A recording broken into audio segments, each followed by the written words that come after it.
Welcome to our coverage of this, the 1999 Tour of Italy. The 82nd version of it, starting down in Sicily, and we're going to take you through on stage one today, running from Agrigento to Magice. You see in the background these marvellous buildings, these that you're looking on your screen right now, well known to those who've gone holiday in this part of the world, and we're going along the coast, running down into the finish today, but we're starting out in Agrigento, which, as you can see here, we've got some beautiful temples. In fact, it's called the Valley of the Temples. It's about 2 kilometres long. The rider's going through there and picking up some of these marvellous temples you can see. Quick look then at the Temple della Concordia, one of the best preserved Greek temples in the world, by the way, you're looking at now, and it's part, of course, of the Temple of Theseus in Athens itself. And also we're going to be looking at some of the other ones, the Tempo di Accoli, the Tempo di Giovi, will all come up on our screen as the cameras go down to pick up the riders, who you can see at this particular stage are not too bothered. A very, very hot day indeed. The temperatures are way over 30 degrees and getting warmer all the time. So not surprisingly, the bunch all together at the moment, and they will be tackling a climb, and the first climb of the day, in fact the only climb of the day, will be coming along after they've covered some 140 kilometres will be the start of the climb, and over the top of the climb and down the other side. So they've got a thumping big climb ahead of them. There we are, the Tempo di Giorni, which I mentioned to you, is now on your screen. And I hope we're going to have a look down the other side too, because there's part of it where there's a great big statue that's been lying down its side. I'm going to pick that one up. We've had a good chance coming along this road, the riders, to admire this scenery.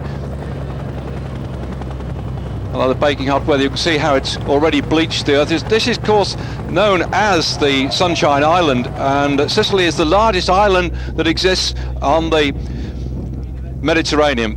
We're on the climb now, and we have one man away on your screen right now. So he's gone away. There were two riders together coming up towards the start of the climb. They'd gone away, opened up a lead which had grown and grown all the time, and now just one man left on the climb up here, Velotti and Apollonio were the first two riders to break away, and as we went over the climb, or over the start of the climb at the Giro, so the two split, and it looks like it's all going to be all over and done with as far as they're concerned. The bunch now begin to get very active indeed on this climb, and we've got some 45 kilometres to go, and still yet again the main field together, and I think somehow that it's so far from the finish that by the time we get over the top they might regroup on the rundown, and people like Cipollini, Blylevens, Ado, the rest of the sprinters will be in with a shout for the victory. There's the remaining breakaway rider. Just those two men went away, way down the road, Velotti and Apollonio, and Apollonio, it was, who got the Giro sprint, so he's got 6 seconds bonus in his pocket at the moment. There are bonuses at the Giro, 6 seconds, 4 seconds and 2 seconds, and again at the end of the stage 12 seconds bonus, 8 and 4. So the pink jersey could well go to the sprint winner today, bearing in mind then that already 6 seconds have gone to the man on that particular climb. We're looking at Velotti here on his own. And see by the little ditty bike he's got here, that very small head at the front, that he's a small rider and powering about this climb. And the gaps at the moment looks like he's crossable, I should think. He's well in sight, but this road hooks backward and forward. In fact, he's already now finding groups coming up to him. And that, in fact, is the other breakaway man that was originally with Velotti. And so he's been caught. In fact, he's doing the standard thing. He's going straight back out of the breakaway group. And this little trio prize themselves off the front of the main pack. I don't think he's going to hang on to that at all. Looks like he's a bit stuffed at the moment, so it's up this fella, see if he can hang on toward the top. This will be the King of the Mountains climb today, and it's not too difficult a day today for the rider, and tomorrow is fairly flat, and this race goes on towards the end and gets worse and worse as we go towards the back end of the race, and it's been tailor-made, so it is said, for Marco Pantani. Last year's victor in the race, Marco Pantani, waiting with bated breath for the final week of this great race, because that's when we're going to really be hitting some of the thumping big climbs which are there, and we've got no less than 5 of them arriving at altitude, 5 mountain-top finishes, 2 time trials. In fact, the time trials this year are quite short. There's not going to be any great threat, I think, to Pantani in the time trial. That's why they said or the press that it was made for Pantani, but the organisers of the Giro this year have denied it. They said no, when we set out to plan the course, we did so before Pantani won it last year. We're already pre-planned that. Like now, for instance, they will have been working out the year 2000, the sort of outline of the course. And one thing I like about the Tour of Italy, and to a lesser extent the Tour of Spain, is that the race is still open right towards the back end, because the finish in Milan is right close to come across the Alps, the Dolomites, and so that last week in the Tour of Italy can always be one when the whole thing can change and you wait with bated breath almost until the penultimate day. And that's going to be no different at all again this year, because we have got on the stage 20 and 21 back-to-back stages, including the climb of the Madonna di Campiglio, and then we go on right the way into Aprilia to have a mountaintop finish on the last but one day before we get into Milan, which is a very flat run in towards the end of the race. So we've got some cracking days racing on the 19th, 20th and 21st stages of the race, and just before that a very short time trial too as well. So the whole thing could be in the balance right towards the end, but that's the great thing. It'll unfold bit by bit as the race goes on, and Pantani and the rest of the climbers will be hoping to try and keep this thing together. So if you've got your map of Italy out there, look down to the toe of the boot, and there is the funny triangular shaped lump of land, Sicily, and we're on the left hand side. You can probably find Agrigento, and we're running down alongside the Gulf that we're running alongside now. Or at least they've been further on down from where these lads are. We've cut a bit inland now. We've come alongside the Gulf of Gela, and it ran parallel to that for quite a bit before we turned in on this particular climb. And it's splitting the field up all over the place. You can see that now. That looks to me the Psycho sent a man up here on the front. I'm not quite sure what he's gone up there for, because their job, and also the yellow peril here, their job must be looking after the interests of Cipollini and Jalabert. Jalabert riding for the Once Deutsche Bank team, who's come into this race saying very clearly he'd like to win the stage, he'd like to take the pink jersey, and if they come back together again, he might be prepared to go for the sprint, but he doesn't like big bunch sprints. Had to wait and see if he sent two men up down the road here, and that might be tactics from the Once Deutsche Bank team to try and stretch the legs. There are just 3 kilometres to go to the top of the climb, the first of the King of the Mountains climbs on the race today. And you can see how they're spreading out all the way through. Looking quite comfortable, the Once team. Yeah, she's easing back a little bit now.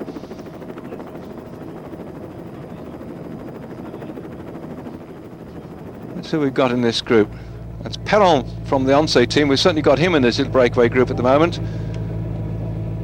And his teammate up there with him too.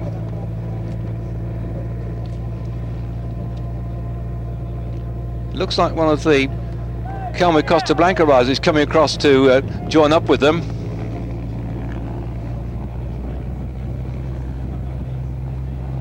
Well, they seem to be participating at the moment in this break, the lads. I think that's Pediguero of the Once team as well, up here with Perron. And that's our lone leader, looking back down the road, the hairpin giving an ideal opportunity to see how much gap he's got. And it can't be much more than about 40-50 seconds back to the main pack, with that other lot wedged in between. You see the green, white and blue of the Calme team coming towards the front. They probably going to do well in this race, because as ever they brought some damn good climbers. This is a climbers race, and if we look in the list of riders in this race, Pantani wears number 1 for Mercatone Bianchi. In fact, the Italians dominate the race. There's only TVM Farm Fritz who are riding from Holland, the Calme Costa Blanca Eurosport team from Spain, together with the Once Deutsche Bank team from Spain, the Vitalicia Seguros Generali team from Spain are also taking part in this race, and also Banesto. So we've got 1, 2, 3, 4 Spanish teams, 1 team from Holland. The rest are totally Italian, not a French team to be seen. And I wonder what will happen when we get to the Tour de France, how many Italian and Spanish teams might want to go. Whoops, he's gone! He's gone! Amazing! I've never seen this before, a man fall off going uphill, but he's done it, and look at the cuts on his elbow. Disaster. Look, see here, this looked like a spillage. See that sort of blackish mark on the tarmac? I think what's happened is there must have been a diesel spillage. Let's watch it again. It's slow-mo coming up. Banks his bike over, gets around the S. There's some black stuff here, and he's come down on it. I think there's been a diesel spillage. That often happens on the big hairpin bends like that. Somebody puts a tank full of diesel, goes round. See that black enough where he's come down? That's obviously what's happened. Somebody's gone round the bend with a vehicle, splashed the diesel out of the vehicle, and down he goes. And that, of course, is the other problems coming downhill when you hit that sort of thing. Particularly if it's raining, then bang, down you go. But shaken and stirred, and he's still up there on his bike, but I think that probably means that he's now lost his rhythm, and this little group behind him might well begin to catch up with him. So 169, Zanetti of the Vina Calderola team. You see him on your screen now. Settling in with the riders from the Once squad. That on your screen there, number 117. That's André Perron. And by dribs and drabs, they're still coming up here, making a more sizable bunch of riders. Soon pick up the Calmi rider at the front. Number 48 just there on your screen, De Luca from Cantina Tolla.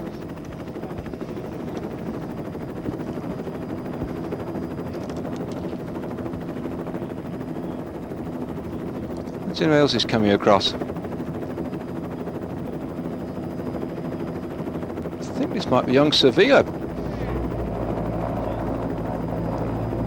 Well, he's in fine form with Dizim because he got that stage victory in the Tour Romandie last week.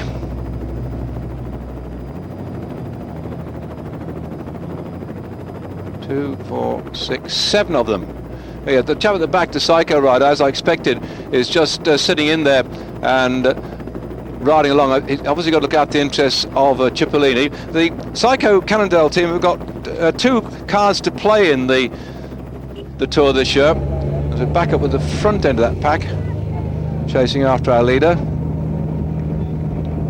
And going back to Psycho Cannondale rider, you'll see him here on your screen. Cipollini for stage victories, wears 131, and Savadelli 132. I was asked by Sports First as to who I thought would be a likely winner, or likely top 3, and I put down that we might have Savadelli in the top spot at the end of the race. That's Petito at the moment from Cannondale that's on this little group, I think just marking them out. And 1, 2, 3, 4, 5 coming across, and 1 or 2 more in between. So the main bunch firing off riders to join this pack. If it gets too big, it might be difficult to chase down our lone leader. They might all sit up.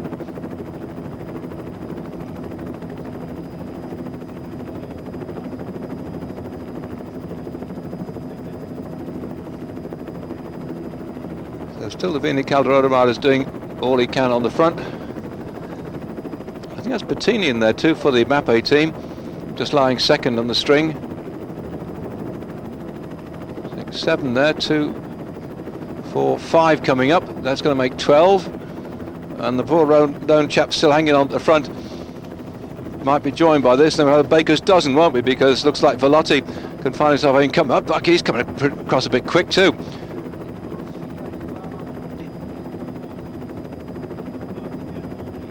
All back in again, and there they go, on for the King of the Mountains. They're trying to whip through this one, and who's going to get it? Coming through for Mappe just behind, and it goes, yes, it looks like Bettina's got that one. Bettini got it on the line, sudden burst though, so that's the King of the Mountains sorted out.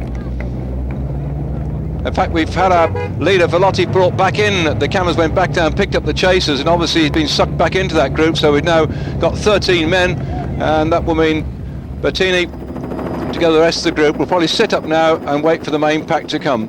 Looking back for the main group. Well, that's it. They've got to reform now, so probably we could be seeing them coming back together. 1 or 2 sitting up. There's Bettini, who got the King of the Mountain, just sitting up, looking at them coming through. And there seems to be a moment of indecision here as to whether they should press on. We look back again at the slow motion of the climb, and up they go to the top of the Contra da Veninata, and that's gone to Bettini, the first climb of the 1999 Tour of Italy.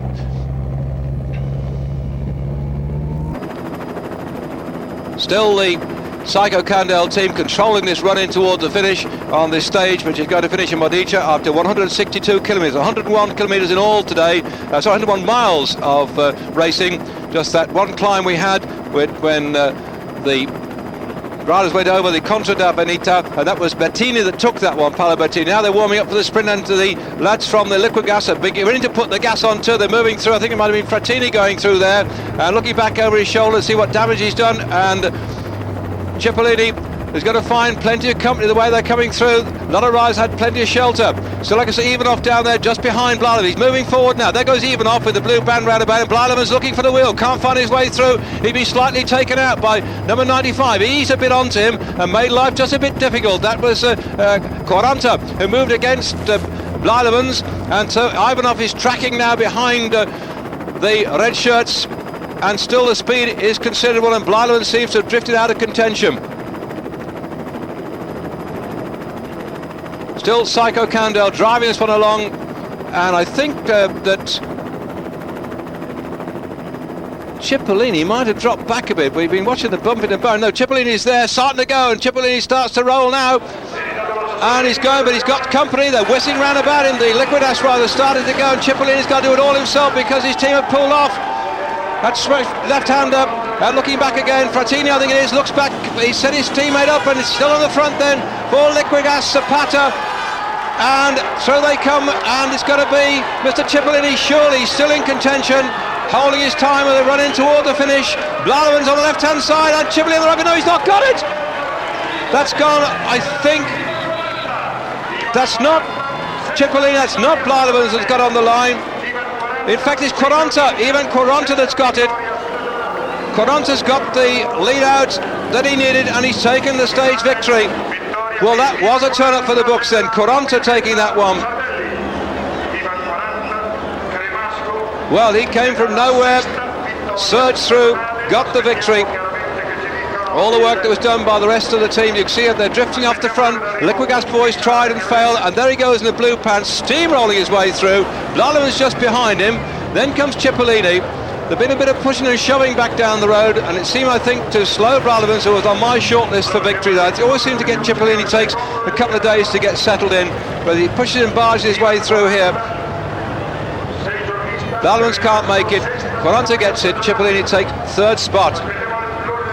Well, that was a turn up for the books after all the work that had been done. Have a quick look at Mr. Quaranta's records. Interesting, Quaranta. He rode for that team KRKA, the telecom team from Slovenia last year, where he had 4 victories, but he's done well this year. He's already had 5 victories. A stage in the 3 days of Depana, when they stopped the race the next day for the Mappe problems, then he had 2 stages in the Tour of Mexico. That's a fellow on your screen now. 2 stage Tour of Mexico in February, so that gave him some good form early on. Then Depana got a stage victory, and just recently Settimana Bergamasca, he got a stage victory there as well. So that's his 6th victory of the season, Ivan Quaranta, only some 24 years of age. So that really was a turn up for the books, and I think that's going to make Mr. Blyleman and Cipollini scratch their head and say, what do we do to catch this chap and catch him out? A beautiful view, a look at this town of Modica. Splits, as I say, from one side to the other. The river Modica running down through the centre and off down into the bay. Wow. Just checking his... In fact, I've just noted, he's also, by the way, he was junior sprint champion in 1992, so he's come into this, the road racing scene from being a trackman. One only has to think of Tom Steels, for instance, the Belgian sprinter specialist, and Tom was a great kilometre rider on the track and spent many years on the track before he went onto the road, and he's used his ability to ride the track at speed, and it just shows you that it's worthwhile having a bit of training on the track to get up your speed, and it's certainly paid off as far as this man's concerned. Junior sprint champion in 1992.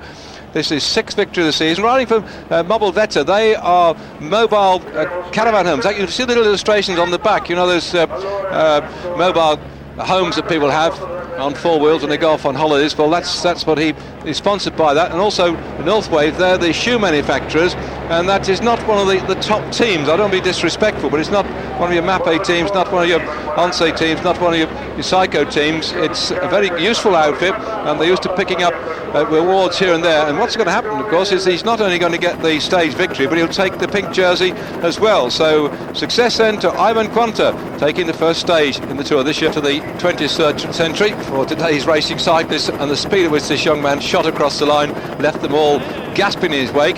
Tomorrow, by the way, we're going to have another flattish stage, but even flatter than the one today, 133 kilometres, and only sort of conk about halfway along, which shouldn't split the field. It's a sort of third category blip, and so we could be seeing an action replay of this one tomorrow to see if Qualanzo can surprise the top boys with another sprint. The stage tomorrow, Noto Catania, 133 kilometres, will be on the air at 25 past 3 Central European time. That's 2:25 for those who are watching British Eurosport or picking it up off your dish in our normal European service, and we'll be going through for a couple of hours, finishing at 5:30 Central European time, 4:30 back in those of you watching British Eurosport on your digital systems. So, beautiful city, beautiful part of the world, and this man here will remember this, I'm sure, for a long time to come. The riders don't actually get much chance to see the scene. They've always got their nose on that front wheel. I'm sure that he'll remember this one.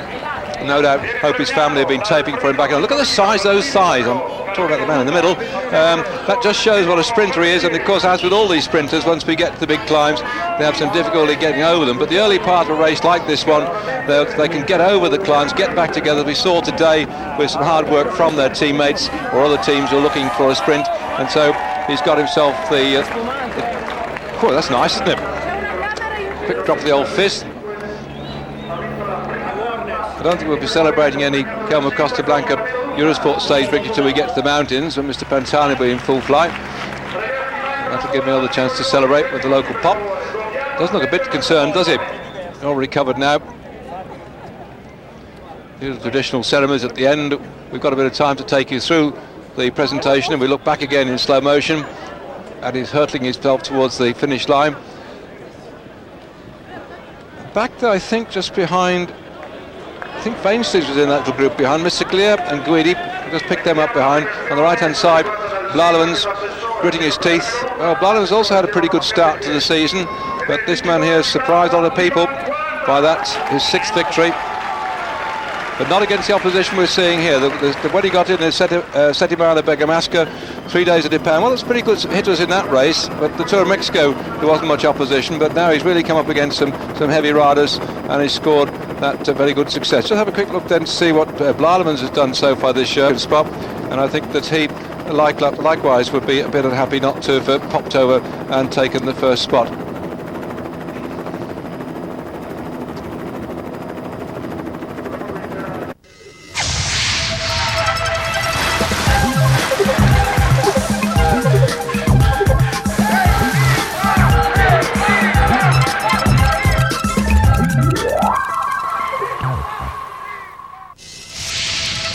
With 10 mountain stages, 6 of them high, the 1999 Giro d'Italia is one for the climbers.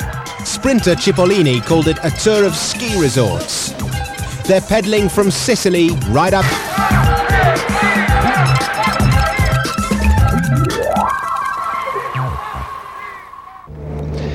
Well, today it's stage 2 of the Tour of Italy, going from Noto to Catania, and the stage coming 133 kilometres, that's 83 miles, the shortest stage of the race. The 6th time that the Tour has finished in Catania. A breakaway group here had formed when they came over the top of the climb of the day.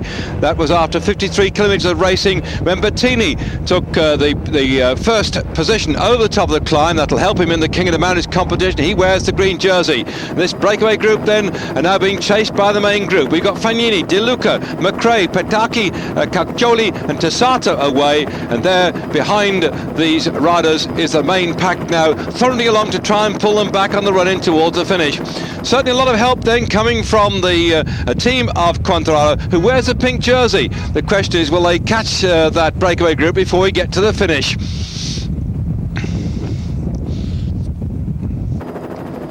So that's the main pack, and they've all together with that little breakaway group down the road, came back to the racing. Petacchi, De Luca, Tessato, Caccioli, McRae and Fagnini down the road, some 2 minutes and 20 odd seconds away from this group here, and you can see beginning to come on the front TVM, looking to try and pull it back to set Blyleven's up with the stage victory today if it comes down to a bunch sprint finish. As yet we haven't seen the Psycho Cannondale team driving hard on the front to pull it back. We've also been seeing the team Movimento Northwave looking at the interests of Ivan Quaranta to make sure that he stays in contention, that pink jersey. So they'll try and pull back this group which you see on your screen. There is McRae just gone through off the left hand side. This Psycho Cannondale rider is not going to do much, Fagnini, but just coast along, and we're back then in the main pack. So my thanks then for that email from Liz and Roy Kellaway. They said they've seen Chris Bourman and David Miller on TV. When do we get to see Jeremy? They said Watson. It's actually Jeremy Hunt. Well, Jeremy seems to ride the races like the Tour of Portugal that we don't get on Eurosport. I'm sure that some time I think we're going to see Jeremy Hunt, and the gap now down to 2:18. I suspect and would like to see that Jeremy might be riding one or two of the single day classics eventually, because he was quite a young rider when he got pitched into the pro scene by Banesto, and Banesto is not a team which goes out looking for single day stage victories. They're very much single day victory. They're very much a staged team, and Jeremy I think will mature, and one day we will see him, I'm sure, riding some of the classics, but we can't expect the young rider like David Miller and Jeremy Hunt to pop up on our screen straight away. They're going to take time to sort themselves out, and I think that we will see him in years to come contesting the big sprint finishes on some of the single day races. Talking to Chris Bourman, he did quite a good ride yesterday.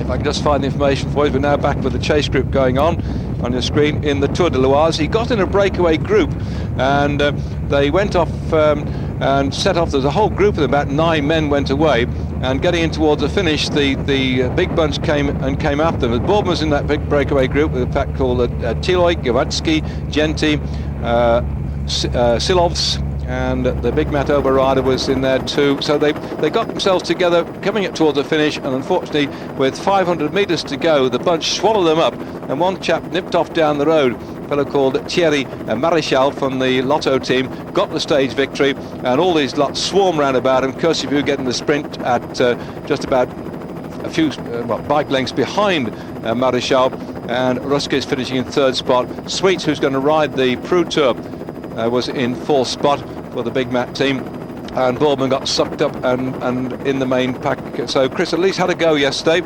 try and do something about getting the stage victory, but got caught just running in towards the finish.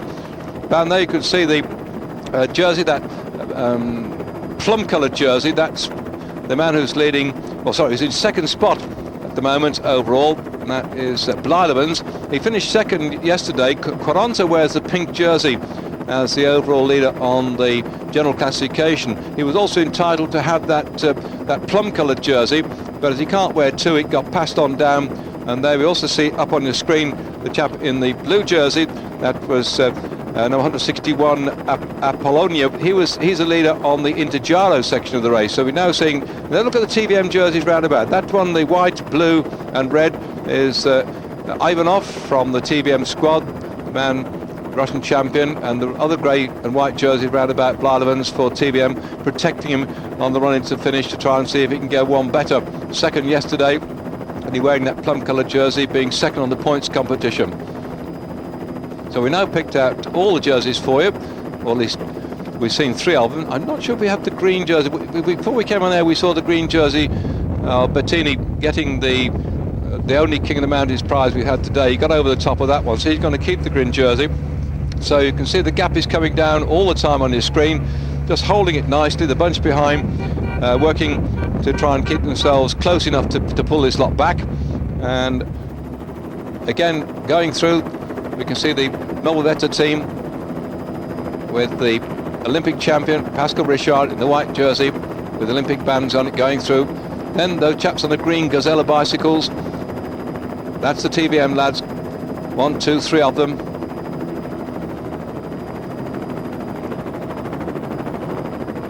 No sign yet of the Psycho team. You see the green, white and red national colours of Italy. That's Andrea Taffi, who is still, I think, relishing these success in the Paris-Roubaix, which everybody was so pleased about. I don't think there was anybody in the racing business that didn't want to pat him on the back after it's all over and done with. I'm sure that even now, as he's going along, the people come along and say well done to Andrew Taffy, riding for Mappe. He's up near the front. He hasn't got anything to do because he's got Chan McRae in that group at the front, so he won't do anything to try and chase it down. So the activity is going to be between the sprint specialist teams, the TVM team, the Psycho Cannondale team, and the team Mobile Veta and North Wave that have the pink jersey of the overall leader, to try and pull back this group now, who've still got a lead of just over 2 minutes heading in towards the finish at Catania today. Finish at Catania on this stage 2 of the Tour of Italy, and this group here really are pulling back that breakaway. There we are on your screen. You can see them going across the cobbles in Catania. We'll shortly be going on those 3 6-kilometre circuits through the finishing area.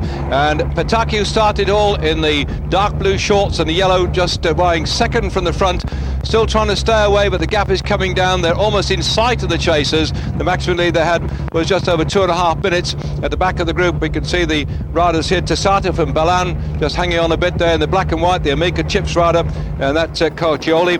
Fagnini is in the red and white colours for the Psycho Cannondale team. McRae riding for Mappe is 1, 2, 3 back from the front. The Cantina Tolla rider up there as well in that breakaway group, and De Luca is in this one. So those riders, I think their moment is over and done with. They're the world champion, sitting in that group which has been hammering along here, urged on by the attempts of TVM to put Blademans in with a shout for a better place in second yesterday, and Quaranta's team Mobile Veta have also done the work. You can see the pink and blue colours there. That is going to be, I think, perhaps a chance for Sferrada to go. The left-hand side of the screen, the blue, white and red of Jalabert will, I think, keep out of trouble. He wants the pink jersey at some point, but I think the bunch is too big for him to go today and try and get the stage victory. The red and white colours of Psycho will begin to move through, I think, to try and snaffle up. We're now at the back end of this group. The riders thankful today, this very short stage, 133 kilometres, 83 miles in all. What a great change between 1949, when the stage was coming down 261 kilometres, 7 hours and 47 minutes. I'm referring back, of course, to the book of the Tour of Italy, Coppi versus Bartali, and our little leading group comes through here. On that particular occasion, a man called Mario Fazio, 30 years of age, went away right from the start, built up a lead, got some extra riders with him, 8 of them went away, and he actually came from Catania. He was desperately keen to win the stage here some 50 years ago, and he stayed out there and drove all the way through. But as they come through the riders here, let me just read for you something which was written by this great writer, Dino Buzzati, about the day when they were ready to start on the stage before they went off on that particular route through to the finish. They were said, the soldiers are ready, 102 racers, heroes perhaps tomorrow, or defeated infantrymen in their shameful flight. Well, these are the infantrymen on their bikes then. In those days it said each one had a rectangle of oilcloth with his racing number on it, the pins for attaching to his back.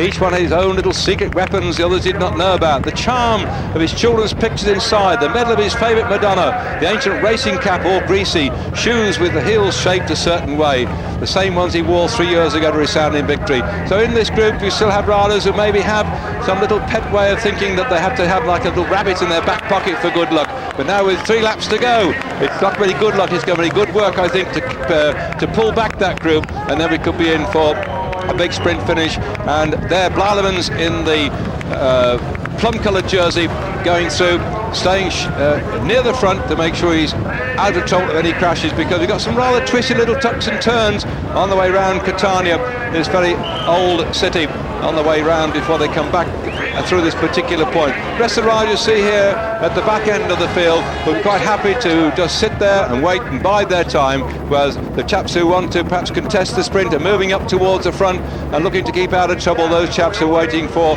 an overall position at the end of the race in Milan in 3 weeks' time. They don't want to be caught out with a crash. So you'll find at the front people like we saw there, Oscar Camazin and the rest of the fellows, Patani, etc., will be near the front at the running round here, whereas at the back the domestics couldn't care less if they lose a bit of time, should they go down with a crash. So the field will soon be sucking back our breakaway group on their way through in towards the finish.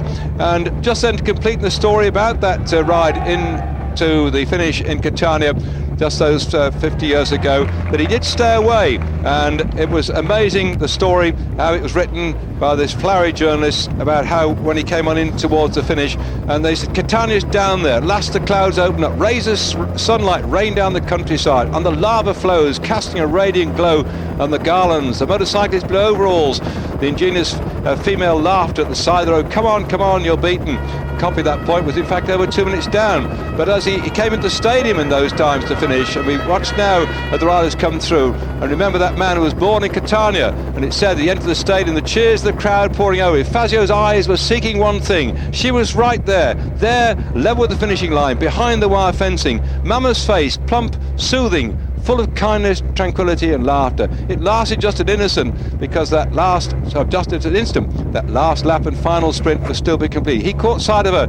Even if the crowd had been 100 times larger, he would have seen and discovered her just the same. Never had he seen her cry and laugh at a time like that. And yet Fazio, man born in this town, got that stage victory 50 years ago, and his mother was there to watch him. The Italians love to dedicate their stage victories to their mothers or their girlfriends or their wives. Are we going to have an Italian today win the stage? Well, the one that would really like to get it, Mr. Cipollini himself in that main group. Watch out for the red and white coming through.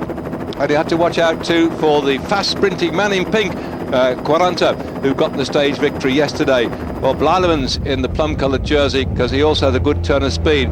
And we've got other riders in there who can also cause a few problems. Ado riding for the Kelma Costa Branca team. He's got a good turn of speed. Guidi for Team Polte, a good turn of speed. But first they've got to catch this little group you see here on your screens going round the first of the 3 laps of the finish in Catania.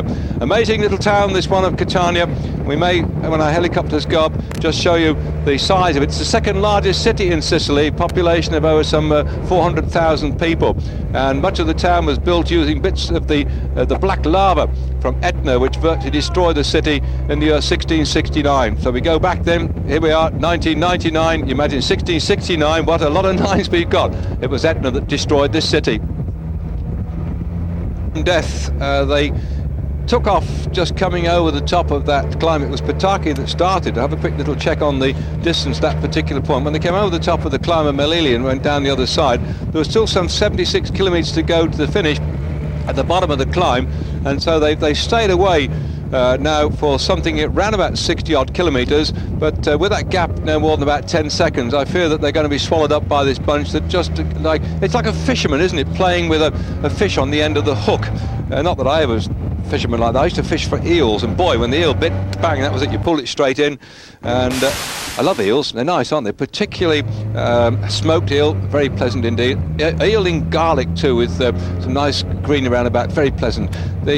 So these lads here are just like a fisherman reeling in a fish, letting it go out of it and taking it back in again. See, it's 8 seconds, so the chaps down the road don't know whether to sit up and go back in it, or whether perhaps they should hang on in case the bunch lose complete interest. So they're still hanging on. They've been out there, say, about 60 kilometres after going away with Pataki was the one that started it all, and I'm looking for him, and I think he's gone back. So we're down to 4 riders, so perhaps he had a good sense to say, that's it, I've had enough, I might as well go back into the main pack and wait for it all to happen.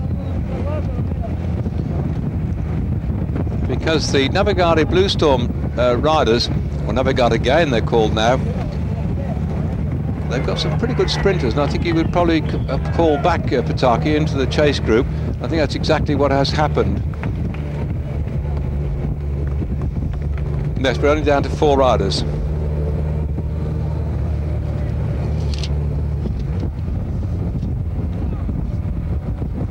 Well, at least I suppose they're getting some publicity for their sponsor. And if they're going to get swept up any time, that bunch behind decides to get stuck in.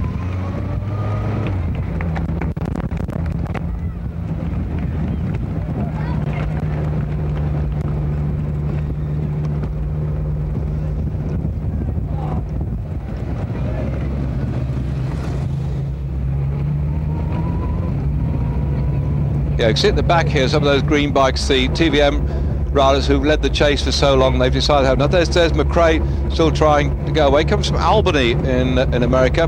Been a pro since 1996. Went out and rode with the Santa Clara team to begin with, and he rode with the Saturn squad in America for a couple of years. So, and with Bettini powering along here, for Mappe. He's starting to pull this lot back. Bettini really did a tremendous job on the front. Quite surprising, because I wouldn't say that Mappe have got the world's greatest sprinters. Figueres can go at a nifty speed, but he's not the out-and-out sprinter one would expect. So Bettini's done the work to pull them back. Perhaps they're going to try and launch Mr. Taffy for a long attempt with maybe that last lap to go. There they are. They've sucked him back. That's it. Bettini's ploughing his way through here for Mappe quick step. Right. Can't understand this.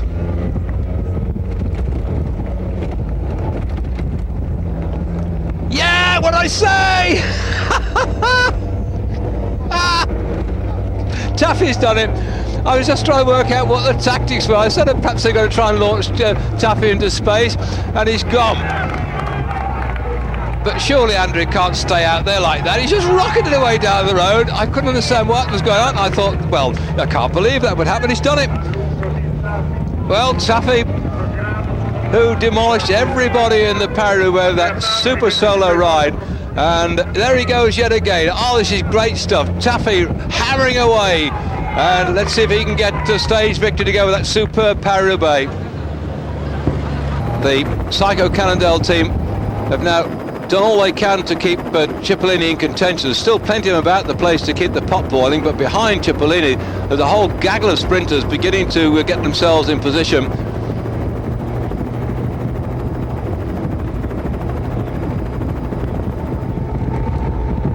Any moment now, those two or three chaps at the front will blow a gasket and pull out.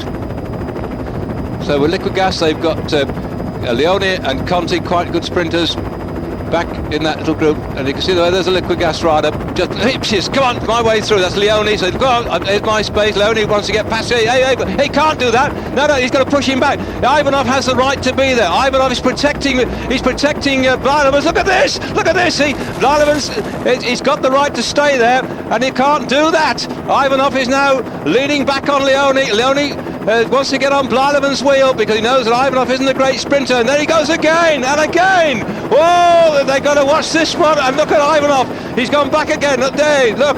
Whoa, this is great stuff. Oh, I remember some time ago, I think one of the sprinters said that if you can't stand the heat, you should keep out the kitchen.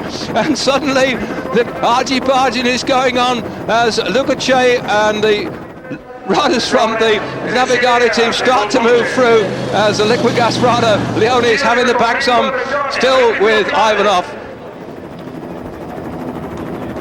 The lead out coming on the front then for Psycho Cannondale. Blailovans still in second spot, and Ivanov has given up the ghost. He's gone back out of it and left then Leone to sit on the wheels, coming on through.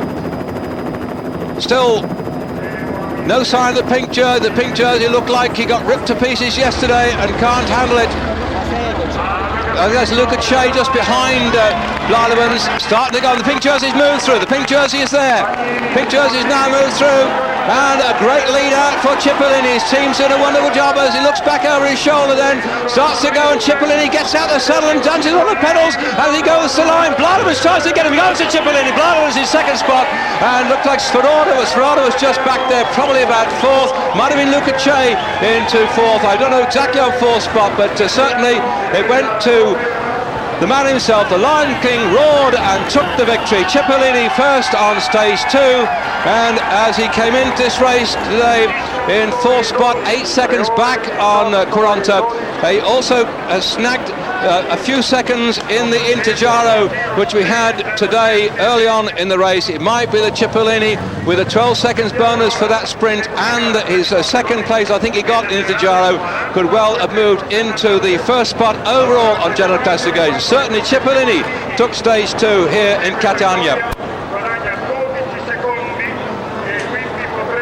Looking back at the argy-bargy going on between Ivanov and Leone, the pushing and shoving came to no avail because out of trouble up in front. Cipollini led out beautifully on the back wheel of his teammate. Blailovans was in there just behind him, but Cipollini was that stormed through. Looks like I think Lucace for the Navigare team in third spot on that run through. Leone was behind, then Sferrada, and then the pink jersey of yesterday's victor of the stage, Quaranta, and they started to go. Cipollini stamped on the pedals, took the first spot just ahead of Blylemans, who thrust his bike to no avail on the line. Cipollini almost lost it by throwing his arms up, but a victory then for Cipollini from Blylemans in second spot.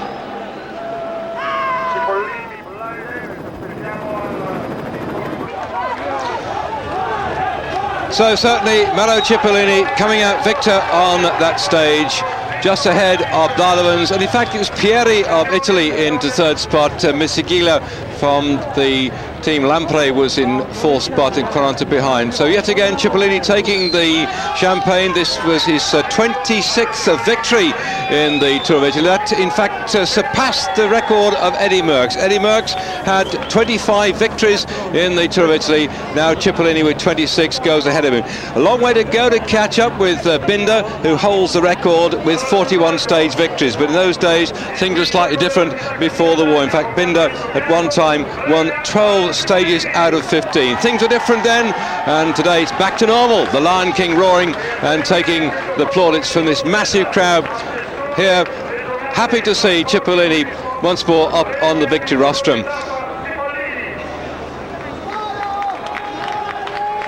What a sprint. He unleashed it. He was let out by his psycho teammates. He did a wonderful job coming through right at the final lunge. He missed out yesterday, but no doubt about it today. Cipollini now the most successful rider in recent years, taking his 26th victory in fine style. I bet his wife Sabrina was very happy about that, and the young child as well, Lucrezia, probably watching Dad at work. Well, tomorrow, no doubt, I think that he'll be in pink pants as well, because he's got the pink jersey, once again taking over the leadership of the race. So Cipollini now in pink. Much again to the Tifosi delight. What a tremendous Sunday the Italians have had, with Cipollini now taking the stage victory, and Ferrari being first and second in Monte Carlo in the Grand Prix. So undoubtedly Mr. Cipollini here will be the toast of Italy on tomorrow morning's paper, the Gazzetta dello Sport. And there you can see the overall ranking, 4 seconds ahead of Blylemans, Quintana in third spot at 8 seconds. Well, then that pushing and shoving of the sprint, Leone was in fact finally disqualified for his 5th spot and is pushed back into last place on the stage. He was also penalised 30 seconds too. And there's your overall rankings going into the next stage of the race, when we're going to go forward from Catania to Messina. And they'll look back then at the sprint of Cipollini, which took him in there to take that 26th victory in the Tour of Italy.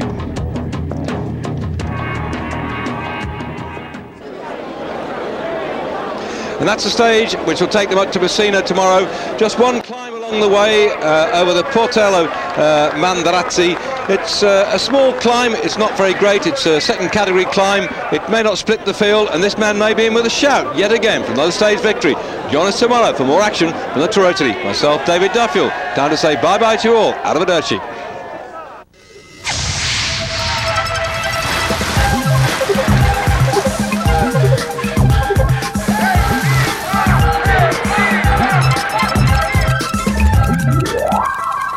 Stage 3 of the Tour of Italy, 176 kilometres in all from Catania to Messina. The sun again shining upon the backs of the 157 riders setting out on this stage. In Messina, they will finish there for the 8th time in the Tour of Italy, which dates back to 1909. Ahead of them lies the climb of the Portello Mandarazzi. That comes after just some 80 kilometres of racing, with 95k still to go. So perhaps we might be down for a sprint finish at the end of it. And that will in fact be to the advantage of Mauro Cipollini in the pink jersey on the stage today. But at the end of it all, he'll have to watch out, because Blylemans is just 4 seconds behind him on overall classification. Quaranta is 8 seconds back. That's going to be a close finish today. That far, who's still racing today. The following year, 1994, Berzin won it. Marco Pantani was second, and Miguel Endo was in third spot. So Ugrimov is the longest serving podium rider in this race. and he's trundling on round this race and still in he's 38 years of age. He's riding for the Balan team. They've got sort of whitish jerseys and a bluish letters Balan written on the thing. Well, he's still in there, 105th overall, and we've got all those riders down to Biagio Conti are very close, packed in there at 20 seconds, and the rest fall in behind that right the way down to the last place man, 157th, Van Kessel at 16 minutes and 19 seconds. That's the overall situation. So it's, they've gone, this is the trouble, oh dear, oh, that stopped it absolutely in its tracks. You see why they put the crash hats on, going on close towards that sprint. That's Burrs in there with the blonde locks, and Cipollini's down. Cipollini's down. What a disaster. And also it looks like Apolloni, the leader on the Intergiallo in blue, is down.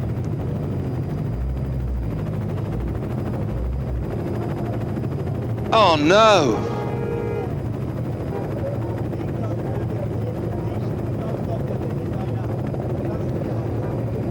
This is disaster day after all the triumph, the joy of Cipollini taking his 26th victory yesterday. He's just been upended in that crash, and there in the white crash hat taking his picture. That's Watson himself. Graham Watson will have that picture in the press.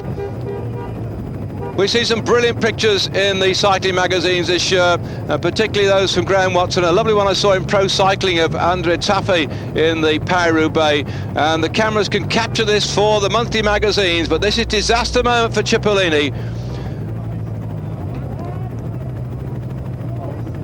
His team will be round about him. Watch out for the red and white jerseys of the Psycho team. Look how they're closing it down. Look, they're closing it down. This is a gentlemanly thing to do. You must close it down, lads, and let them get back together. That was one of those sheer flukes, a touch of wheel. Nobody will take a sheer advantage of that one. There's enough way to go, about 40 kilometres from the finish, about 25 miles, but providing that Cipollini isn't badly hurt and nobody else is broken and is significant, it might come back together. Let's watch this one again in slow motion from the top shot of a helicopter. Just that moment when somebody switched his wheel and down he went. Sheer mayhem. That's it behind, and Cipollini got brought down. A moment of indecision. Somebody just took their eye off the wheel in front. It's so easy to do. And look here, you can see that the Lampre-Daikin team has slowed down, and back with Cipollini, round about him is his team. This is a gentlemanly thing to do. They will now try and get Cipollini back up there, because that was just one of those. If there'd been a break down the road, 10 or 12 blokes had gone away and they were steaming along and they got a minute and a half, 2 minutes gap on the rest of the field, then they would have kept going. But as they all were all together when that crash came, I think you'll find they will allow Cipollini to get back. Let's hope he's not too badly knocked about.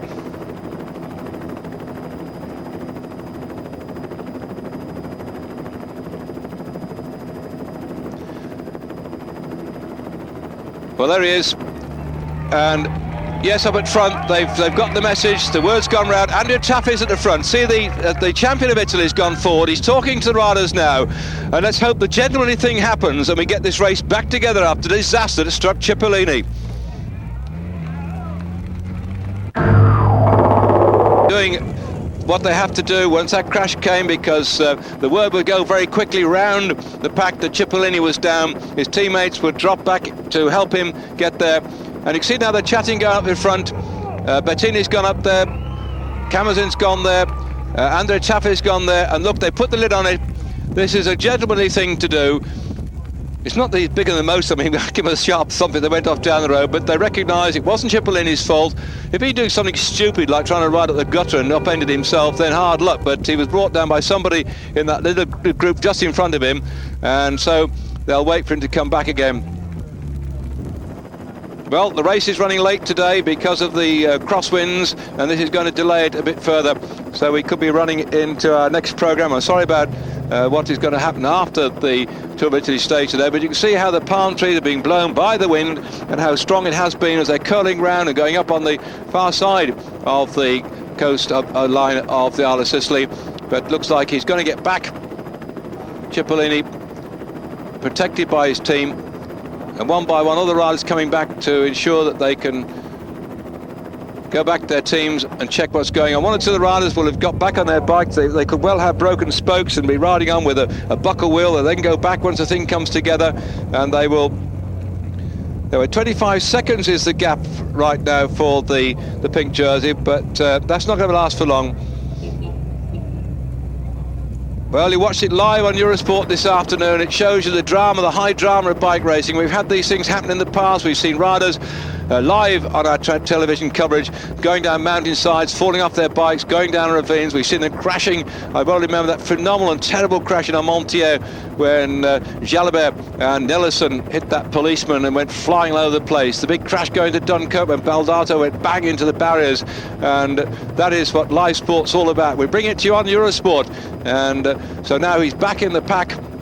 Many people watching this race today are not racing cyclists. They just switch on the telly. They like the colour and the drama. And I think you, like me, just held your breath when we saw Cipollini lying there and hoped he'd get back on his bike and get in there, because no one wants to see anybody out of action through a crash like that. But he's back in, and on this very special Cannondale bike is a white bike he's got here, a one-off for him today. But as I thought before, he might have had a pink bike. He hasn't got a white bike, but he's back in there. Cipollini in the pink. He's working his way up towards the front. They allow him to come through.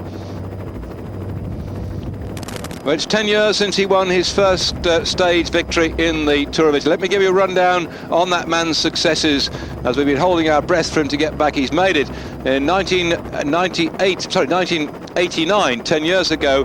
He won his first stage of the Tour of Italy into a place called Mira in Venezia. And then in 1990, the following year, he won two stages, the 12th and 19th stage into Udine and Milano, the end of the race. He survived right the way through towards the end and got the victory there. There he is on your screen. By 1991, the year later, he had three victories, the third, 7th and 21st stage, Cagliari, Città Castello, and he survived again to the final stage in Milano, the 21st stage, to get his third victory. By 1992, he'd upped his score to 4 victories on the 4th, 7th, 16th and 20th stage. And then by 1995, he only had 2 victories, only 2 victories. Tony and Marotta, first and third stage. If memory serves me correct, he either crashed or had knee trouble and didn't complete the race that year. But by 1996, he survived a lot longer and won stage on the 4th, the 8th, the 11th and the 18th stage. And then by 1997 he set his own personal record of 5 victories in the Tour of Italy on the 1st, the 2nd, the 4th, the 10th and the 22nd stage. That was the one into Milan. And 1998 he again had 4 stage victories, 5th, 7th, 8th and 10th, and this year already he's won the stage into Cadana. Zanetti here being treated, being brought down by that crash. Looks like he's bounced on his elbow, and so he's just coming a little bit of painkilling or perhaps something on there to stop the blood from flowing.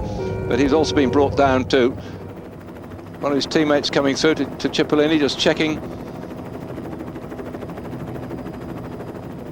Oh, where was it? I remember once, yes, this is a little story. Are you ready for it? Working on the milk race many years ago, and I was working with David Saunders, the late David Saunders, who really was the star television commentator when we only used to get the 3 afternoons of 3 early season classics and 3 weekends of the Tour de France. David Saunders was a very smooth talking, very marvellous gentleman. He used to write for the Daily Telegraph, and he and I worked together on the milk race. I was his driver and co-announcer, and David Saunders was eventually married the nurse of the milk race, Maggie Saunders, and he and she, they were a marvellous company. And on this one particular occasion there was this enormous crash, and David told me the story how Maggie Saunders, the nurse on the milk race, went rushing up to this rider, and she saw this lump at the back of his jersey and thought, oh my God, he's crashed and he's broken his ribs, as all this lot was sticking up there. Gingerly put her hand up inside the jersey to feel for this broken rib and discover his braces had broken, and it was the braces that were sticking up, not his rib. I just hope when that chap was going on there, they were trying to feel out whether there's anything wrong with Cipollini's back, but of course they don't wear braces now like in the old days where we had woolen shorts and shorts that didn't have these, what they call bib shorts now, with the braces all stitched into them. Years gone by you had these elastic braces with the little brass clip bits. You remember those? When you sort of clip around your shorts to hold them up? Because in the early days before we had those sort of things, and I did the same thing, you would have the elastic around the back of your shorts, and you would cut the elastic at the front, stitch it in so that the front bit, which grabbed your stomach, not that cyclists have much in the way of a stomach, it didn't cut in. And then you put these braces with the little metal clips on your shorts to hold them in place, particularly when they got wet, the woolen ones, they'd sag down and they got very soggy. So you would have these braces over the top, but they were separate braces from the shorts. Now they've got all this new lycra and marvellous materials, and they make the shorts in one piece with the braces and things over the top of them, which holds them neatly in place, but makes it a bit difficult when you come to want to spend a penny when you're riding along the road. But you're not going to have sort of problems. Now you can see this chap here, he's not fiddling with his braces. He looks like he's adjusting his pulse meter, because they have pulse meters now. I suppose that would be the other thing. Perhaps Cipollini's pulse meter broke. They strap them around the chest and it goes over the top of the heart, and the beats then gets transferred by some electronic system down into the handlebars. You can actually press your little computer on the handlebars and see how fast your heart is beating, and that is something which the riders use on the time trials, just to see that they can actually ride at the maximum output they possibly can do. So that was him adjusting his pulse meter, not his braces.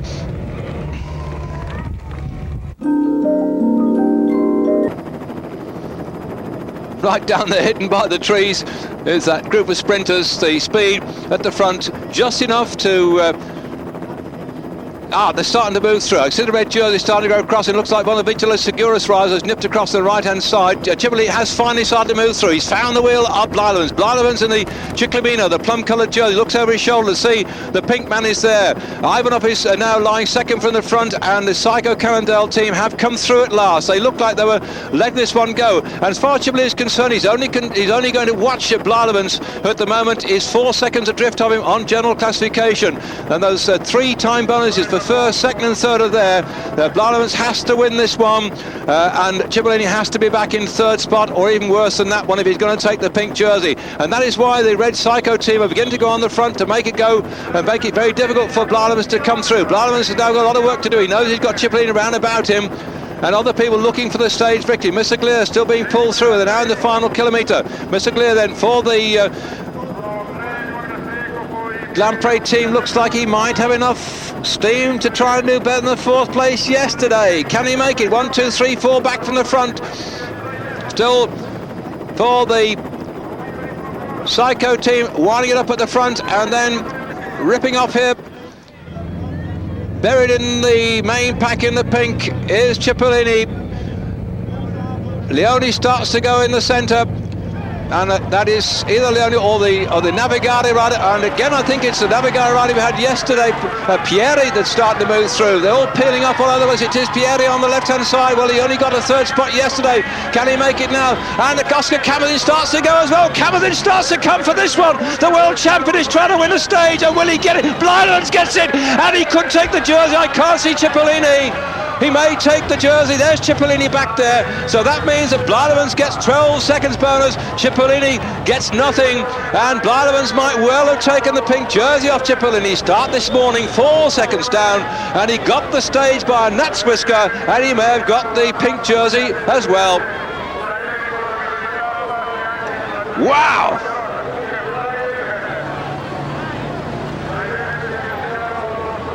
That elation, I think, is not only for getting the stage victory. He's got 12 seconds bonus, and that I'm sure could take him into the pink. That last-minute lunge by Blyleven's, and Cipollini turning away, going back to find his soigneur. Upset by the crash that upended him. Blyleven's did not come down that crash, and this is a disappointing day for Cipollini, but at least he hasn't, I think, done anything really dangerous to his body in that crash. So off goes the pink jersey, but nevertheless, as far as he was concerned, he didn't break anything. But this man, right towards the end, came through. Let's have I hope, a slow motion replay of that one. But a disappointing day for Cipollini after that terrible crash further on down the road, which really, I think, shook him up somewhat. It must unnerve you too, because when you're going in a big sprint like that, you've got to have your cool, you've got to be with it. And this is how Blyleven did it. There he goes. Off the wheel, coming through, taking it good, goes to the line. In fact, it's Sferrada he just missed out on. Sferrada was second spot then. It looked to me like it was the rainbow jersey, but it was the white thing coming at me, but it was in fact Sferrada coming through into second spot. But Blademan's got first, Sferrada into second, and that with Cipollini way back means that the pink jersey glows to Blademan's. There's your blur. Well, not a good day as far as Chippo's concerned, but I'm sure he'll come back tomorrow. We've got an ideal day for him. A bit of a climb earlier on, then a flatness thereafterwards. Blademan gets it. And there, Quaranta was just there in the blue for the Mobilveta team. So he will also, Quaranta moved up probably into second spot on general classification. I think he might have got third behind Sferrada. That's the Olympic champion Pascal Richard. And look at all the TVM lads, they're so pleased with the performance. Let's give you a run down the lane names of those lads who worked so hard for him today. Casarotto, the 152, 153 Van Dijk, 154 Ivanov, 155 Clear, 156 Lapis, 157 Asmacher, 158 Vries, 159 Van Kessel. His team worked hard, put him in the right place at the right time. And in that surge that went through, our camera's picking up the left-hand side, but central there, as Sferrada tried to get the victory, it went to the TVM farm for each rider, Blademan's, and gaining those 12 seconds vital bonus by the pink jersey here, way back in the pack, out of harm's way this time, but out of pink. Disappointing day for the Tifosi, the Italian supporters. Love to see Italian victories, but it's not going to be today. Blademan's grabbing that sprint in fine form. Well, he's had a couple of second places in this race so far, but now he's made amends for that with that superb sprint at the end of it all. Blademan's this season, as we watch him coming through, just coming off the wheel of Sferrada as he comes through, then adding another victory to him. He's had 2, 4, 5, 6 victories so far this season, and that must be the happiest one he's had so far. It puts him in pink as well.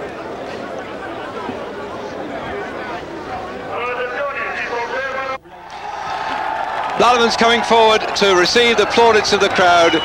The stage victor, the confirmed result, Blademan's first, Sferrada in second place. In fact, it was Strata that finished in third spot, just ahead of Minali fourth, Leone fifth, and the crowd really appreciating that tremendous performance. The disappointment for Cipollini not to be in pink. So the pink jersey goes on the shoulder of Blademan's, and just some 8 seconds behind is Cipollini.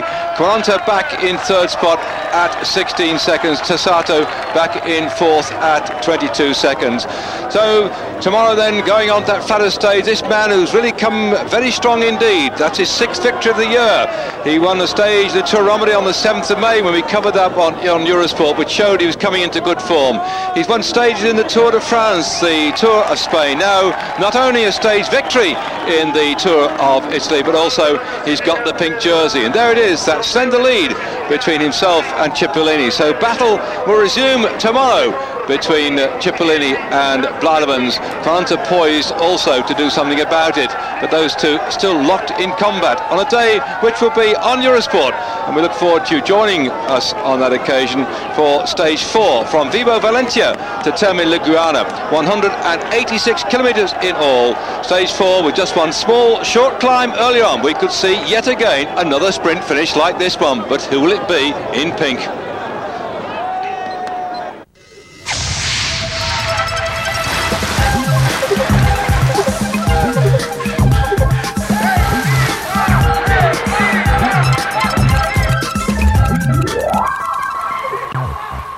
The clock is counting down on this man in the lead, and it's coming down all the time. He's gone through the 25 kilometre point, and after that long breakaway, which he took off after some 44 kilometres, it looks like the big bunch have now woken up to the chance of pulling back a long lone breakaway rider.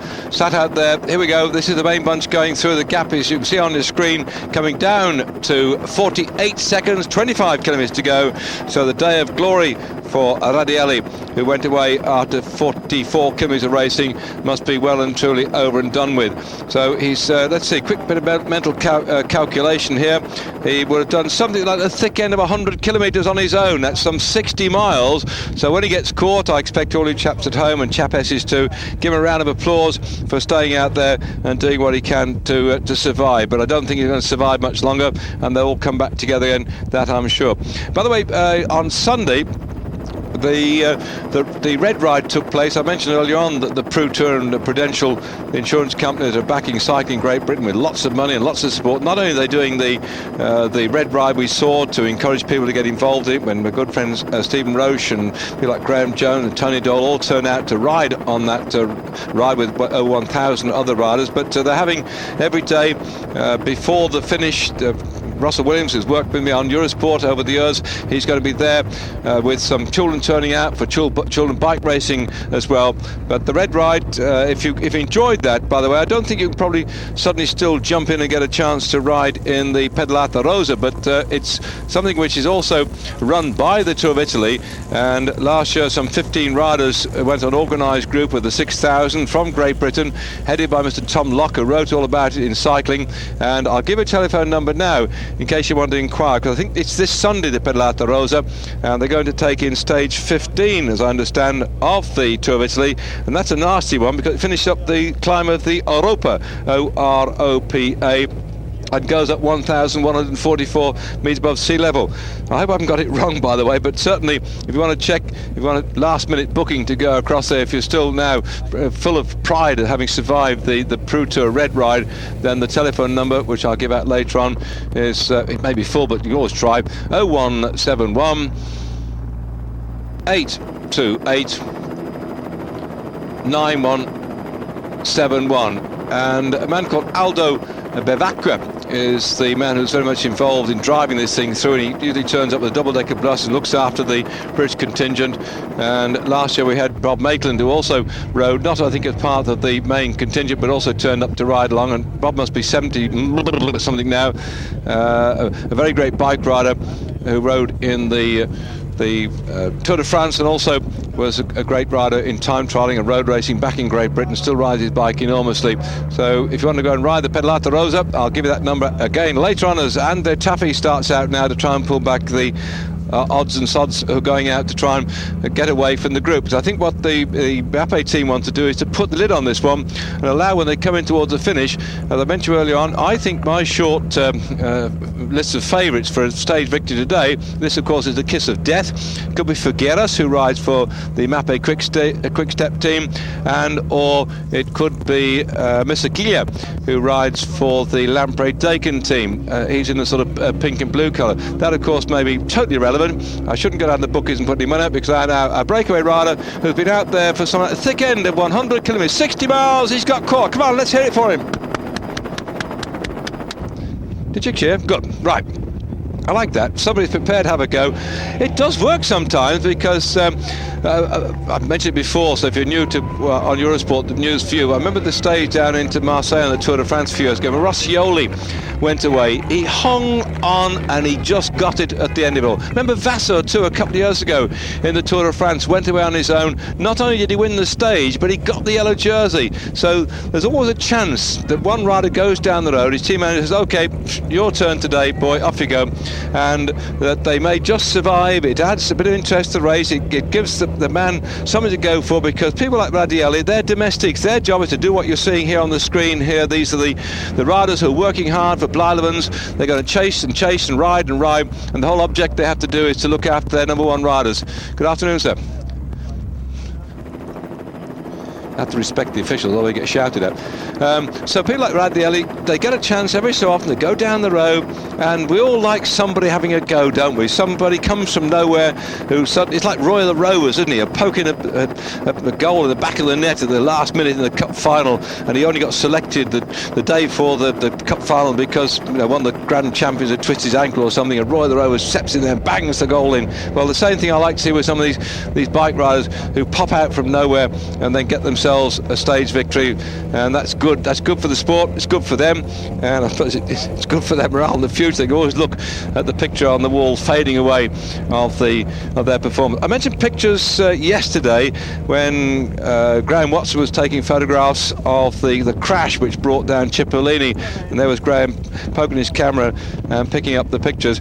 Then I also mentioned that beautiful picture in Pro Cycling. The issue dated June '99, which I purchased before I came out of Great Britain to cover this race, and a picture of André Taffé. It was in fact by Cor Voss. It wasn't one of the Graham Watson pictures. It's Cor Voss that did it, and it's on, says he, looking through the pages here.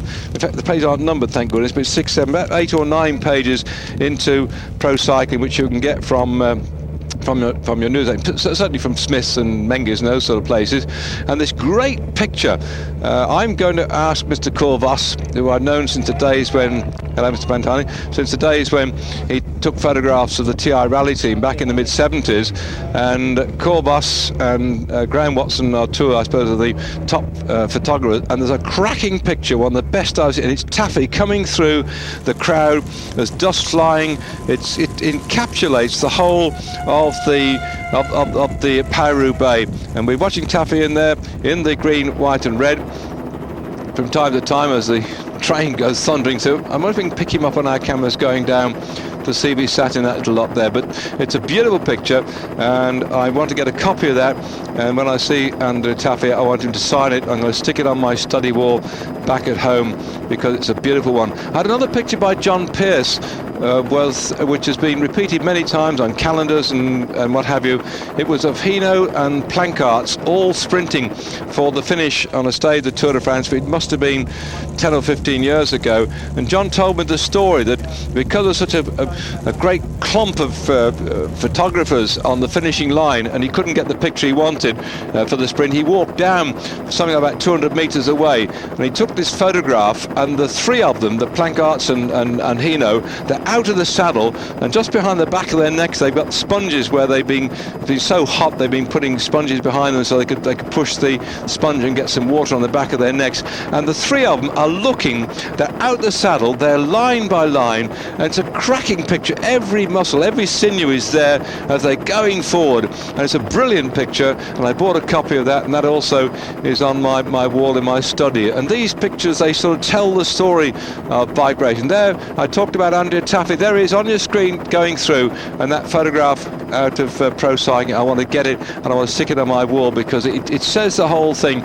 So whatever might be going on with all the exposés and the innuendos flying about the sport of cycling, these blokes are brilliant. I admire them tremendously, the tenacity to ride the distance they're going to do over these next 3 weeks. This tremendous Tour of Italy, which is going to finish up in the mountains of the Alps and Dolomites before we run down into Milan, covering nearly 2,500 miles in 3 weeks of riding their bikes. Whether they're going to be the champions, win stage or take the jersey, whatever matters, everyone that finished is a champion in my mind.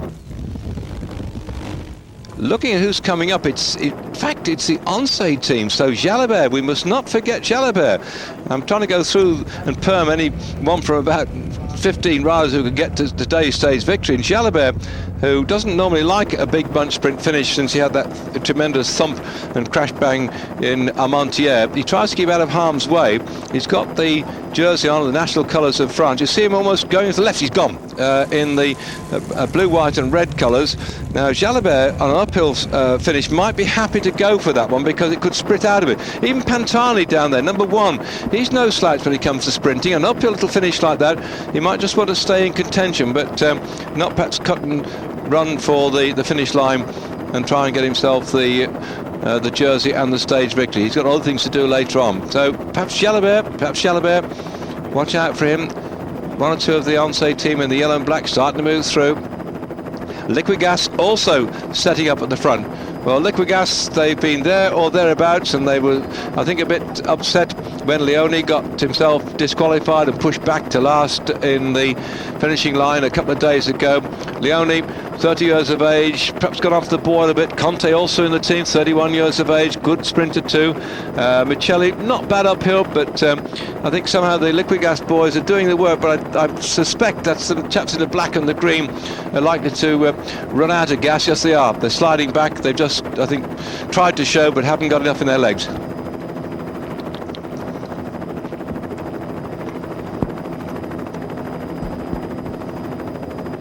Just looking through this little group. There's the Ciclamino jersey, the plum-coloured jersey of Cipollini, who seems to have stopped his desire to wear shorts that match the jersey. He's got that red colour to go with Ciclamino. Their Taffy's going up.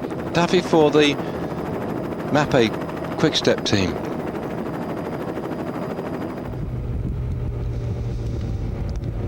There he is. Figueres, number 83. Watch for him come through. Ex-under-23 world champion. Got a good turn of speed. That was the year when Figueres won, that the Italians had the first 4 places in the under-23 world championships. Segura's coming. Mobiletta. So many people here want this stage victory.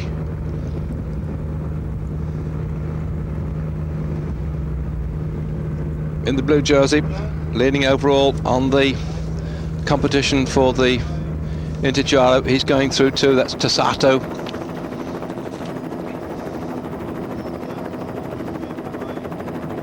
There's Jalabet's team, but he's not with them. Gosh, he's the right mixture.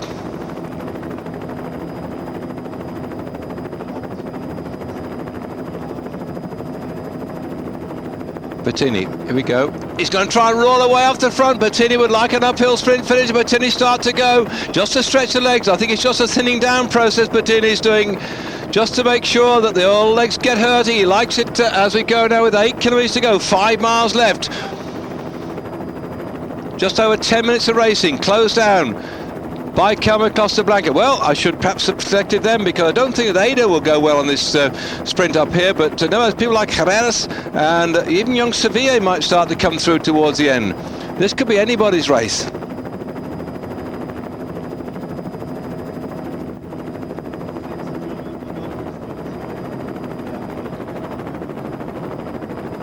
A right mixed bag at the front. Look, we've got Mappe, Calme,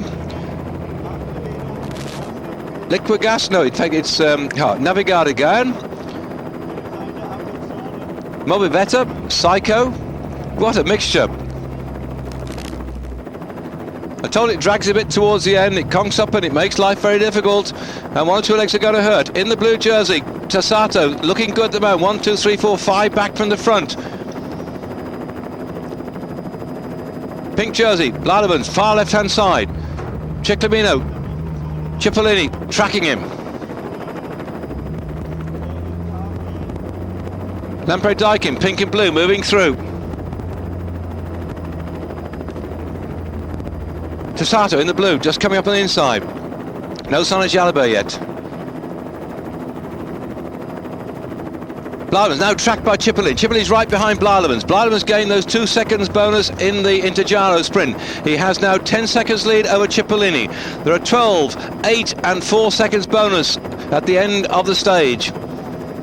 Blademans has to finish ahead of Cipollini to keep the jersey. He has to keep the rest down behind. Tassato in the blue is 22 seconds down on the pink jersey. You see him in the blue moving through. If he wins the stage and gets away an extra 10 seconds, he could probably take the jersey. Polti launching an attack. Well, 1 or 2 riders are going to try and catch people napping here. Guidi is their best sprinter, but I would have thought he'd go this quickly.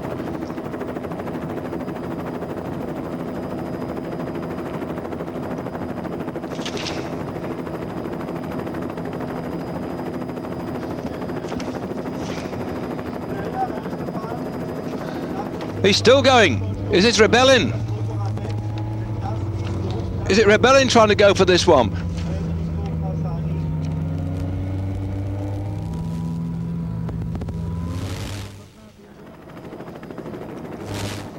Tremendous attempt then by the Polti rider to try and get away here. And he's coming almost to a grinding halt. That final run up towards the finish is sorting the riders out. Well, Cipollini's back with Blademans, trying to go for the pink jersey overall, but Rebellin, who started this morning, he must have been over 20 odd seconds down. In fact, it's Cassani that's gone away. Cassani's still trying to go on the final few kilometres. They're coming firing across to join Cassani on the way in towards the finish. One of the Psycho riders going to pull him back.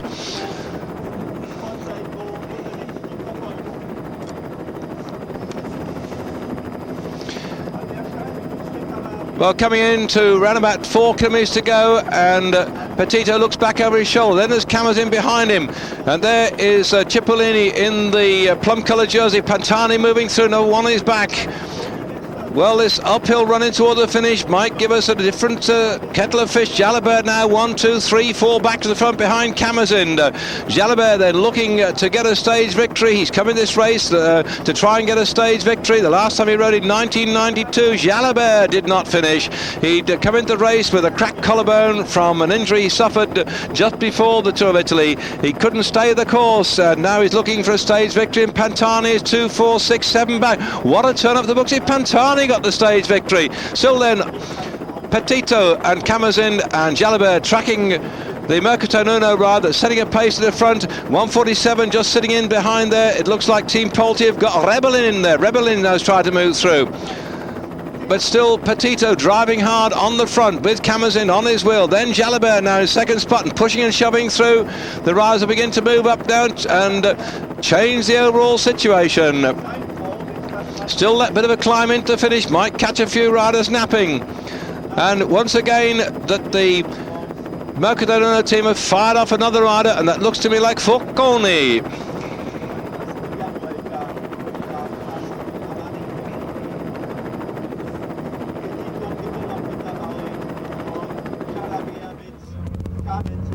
Coming in then toward the final kilometre of this race, and still Petito's been trying at the front, but the Mercato Nuno riders peeled off the front.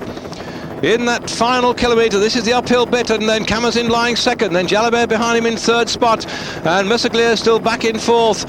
Further back down, the pink jersey and the Ciclamino jersey are watching each other because they're interested in the overall classification. If anybody other than Cipollini or Blademans gets the stage victory, will not affect the pink jersey, and I fear somehow those two, Blademans and Cipollini, will just live to fight out another day to see who gets his stage victory. Magnani of Cantinatolo leads right now. His teammate just behind him is De Luca there, and still on the left-hand side, the world champion is Camazin, and he's being shadowed by Jalabert, starting to move. Camazin looks over his shoulder, and still Jalabert on the left-hand side. Now on the right-hand side of the picture, it's going to be anybody's race, this final run up here, and the top sprinters, the Cipollinis, the Blademans, the Ados are not in with a shout. This drag is going to cause a few problems. It could be Jalabert's day.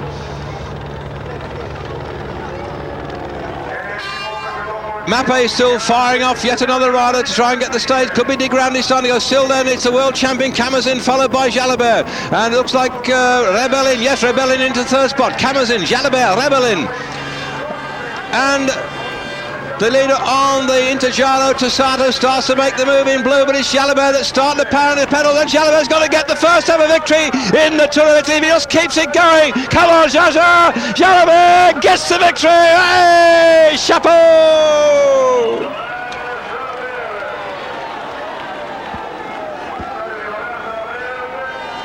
Well, he came here with two objectives, did Jalabert. One was to get a stage victory, the other one to take the pink jersey. Well, he's got the first of those objectives under his belt, having got that victory. Jolyon Jalabert, superb ride he did in the Tour Romandie, which we brought you on Eurosport, and the Tour of the Basque Country, has come in here with the form that's allowed him to take that stage victory. He may struggle when we get to mountains towards the back end of the race. He doesn't like the big mountains, but he likes to sprint like that. And the champion of France, it shows on his face, that was a hard finish.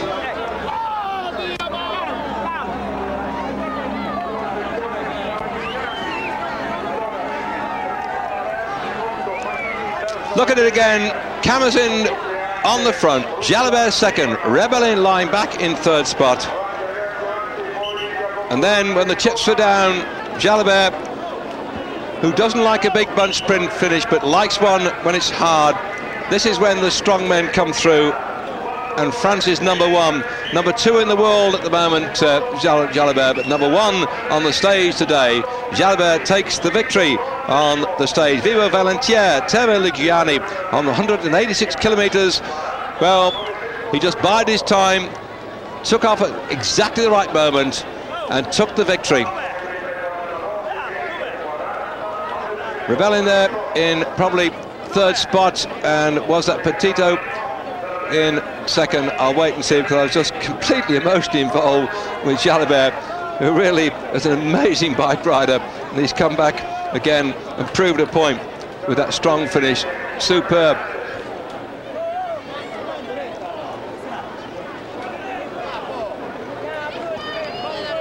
Well, Kamazin back there in fourth spot.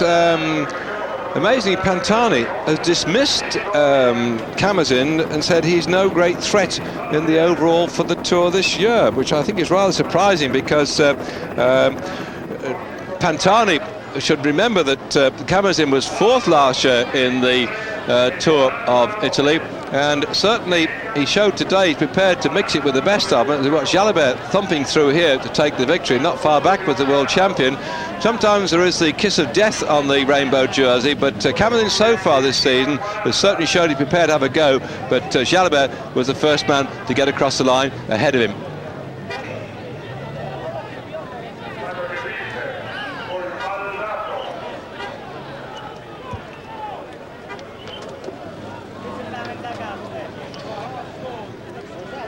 This sort of uphill finish suits Jalabert down to a T, or down to a J, I suppose. So the Once Deutsche Bank champion of France, then punching in the air as he hammered across the line. It was on the cards an awful long way back, and so he gets the flowers of victory.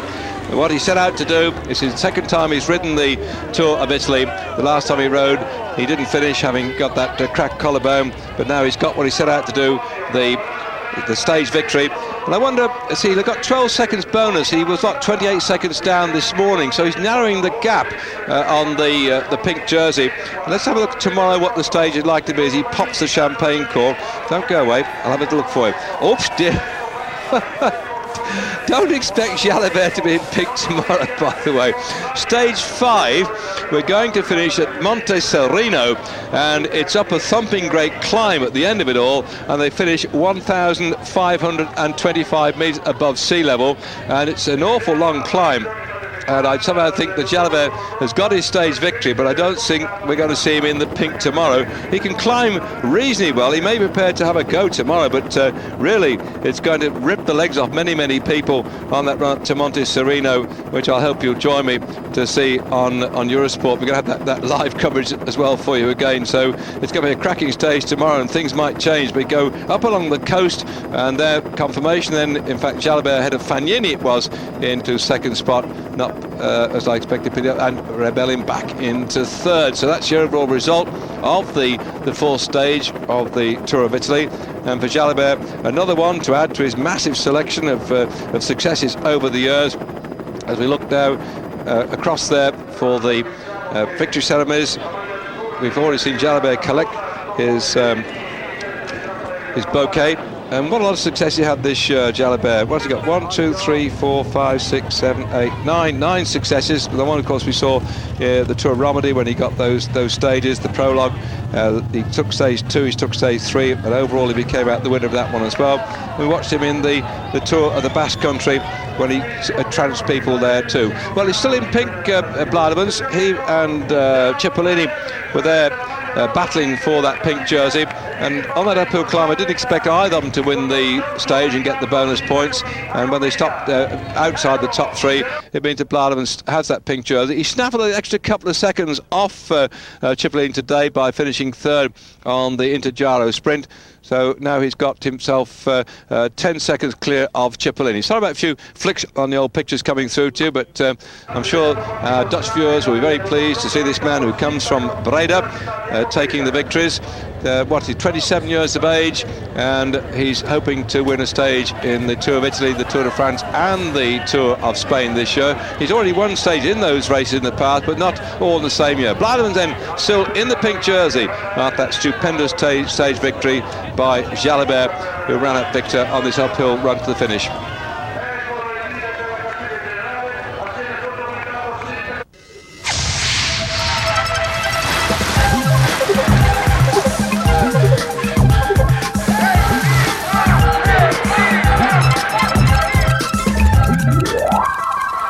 Of the Tour of Italy from Terme Leguani to Monte Serino, certainly going to break this race wide apart the seams. We have a breakaway group at the moment of 8 riders, a lead of something like 55 seconds on the main pack. The man in the pink jersey, Blademans, is losing ground as they go up towards the climb of the day. The big one, which will take them up to the top of the Monte Sereno, 1,525 metres above sea level. It's a long, gradual climb, about 30 kilometres ahead of them, and the last 15 kilometres are pretty tough. So this group here on your screen, these 8 riders, might well find themselves under pressure from the back chasers. 8 leaders then, we're now looking at the 2 riders from Once, Pediguero and Perron. There in the white and the blue is the rider from the Mobiletta team, Pascal Richard. Also the breakaway group, Petacchi from Navigari, Ore from Vitalicia Seguros, Ariete from Benesto, Piccoli's in there too, and also Gonzalez from the Calme squad. So the big group behind are doing what they can to close down that gap before we come to the big final run up towards the top. At the moment, going into this stage, as we see now, the pink jersey has suddenly got a problem. Well, Blademans, I think that's a bad luck for him today, but he wouldn't expect to keep that jersey, I don't think, to the finish. He has only 18 seconds lead over Jalabert on general classification, and Blademans is no good when it comes to climbing up mountains like lies ahead of the riders today. So it could be a mountain climber that could win today's stage. It could be Jalabert looking for that pink jersey. Jalabert has already had one stage victory. He's come to this race to win a stage. He's come to this race to take the pink jersey, and his team on the front doing a lovely job just to protect the man from France in the blue, white and red colours, the national champion of France. So Blademans may well get himself back in that pack, but as we're moving up this climb, I somehow think that it's going to split. The big bunch still fairly compact right now, but as they go up the climb, anything can happen, and particularly under the onslaught of the specialist mountain climbers. So with Jalabert in the main pack, with Pantani there, with some of the specialist climbers, as Blademans gets back, anything can happen as we go up toward the top of the climb. There's a gap you can see on your screen, and these are our 3 leaders, over 30 seconds. Coming into this race with 7 kilometres to go, they've always performed quite well in the Tour of Italy. Calme, one of the longest sponsors in the cycle sport business. They make sports shoes and normal shoes. Costa Blanca, that's the holiday resort down the south side of France. There we are, 33 seconds. And Eurosport also joining in to put a few bob in the kitty for the team. This Cantina Tolerada de Luca is the biggest threat over on classification. There's Chepe Gonzalez, and Perron behind is just been sent up to mark out what's been going on and keep an eye on things. Chepe Gonzalez, I mentioned about the fact he sort of has to put up with a lot of females round about him. He lives, or was living, I don't know if he's moved now, perhaps he has, with his mother, 5 sisters, a wife and a daughter. Well, that was a couple of years ago. Things might have changed then. I was doing a bit more homework, but there he is on your screen in the green, white and blue. Imagine that, with your mother, 5 sisters, a wife, a daughter, and riding for the Calme team.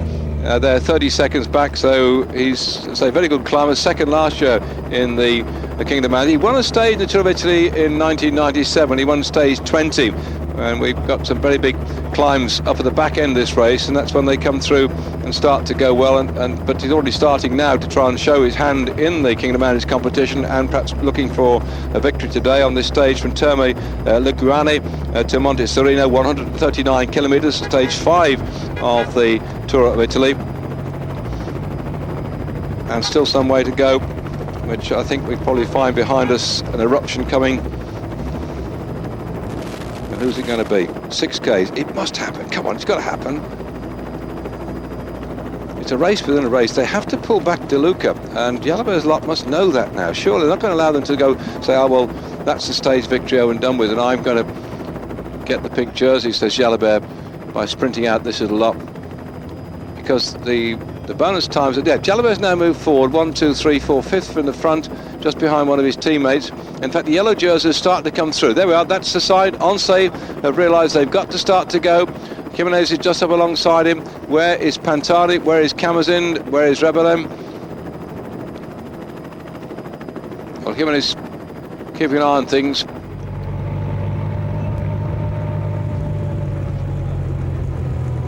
This man is burying himself. Gonzalez looks like he's taking it reasonably easy. This chap is absolutely going to murder himself. 36 seconds. Gosh. On up this climb.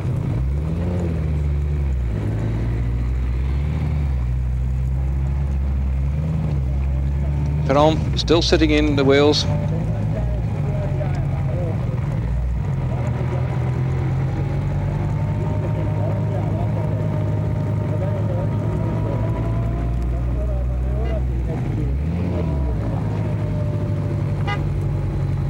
It doesn't let up really, right the way up towards the top of this climb to Monte Sereno. It's the drag. We've gone through what I call the semi-flat, and now we really are beginning to struggle up towards the top.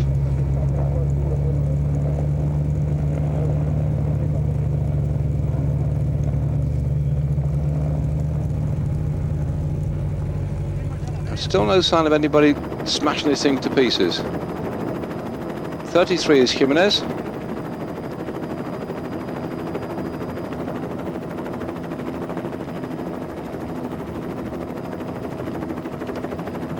Well, they must be going a lot faster than I thought, those chaps up in front, because the main pack behind here have not made any great inroads. Just that gap of about half a minute been there for an awful long time. That white jersey, that's Kamazin down the centre, the world champion. Looking amongst the yellow and blue colours. The infiltration, Mercatone is starting to come through. They're always the same, the Once team colours and the Mercatone. The Once boys have got that little figure on the back. That's the blind man with the stick. There's Pantani with the yellow bandana. Look at his low gears. Look. He just flicks the gears round. Out the saddle, prance. This is his territory.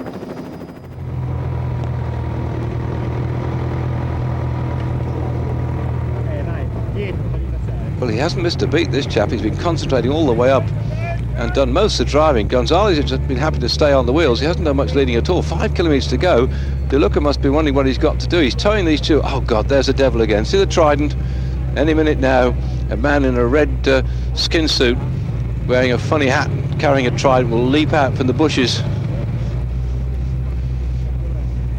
I don't know how he manages to get away. We've seen him on the Tour de France over the years. He's now moved down the Tour of Spain, and perhaps you might find him also having a go on the Tour of Italy. What a way to spend your holidays. Watch out, here he is in the bushes, be careful. God.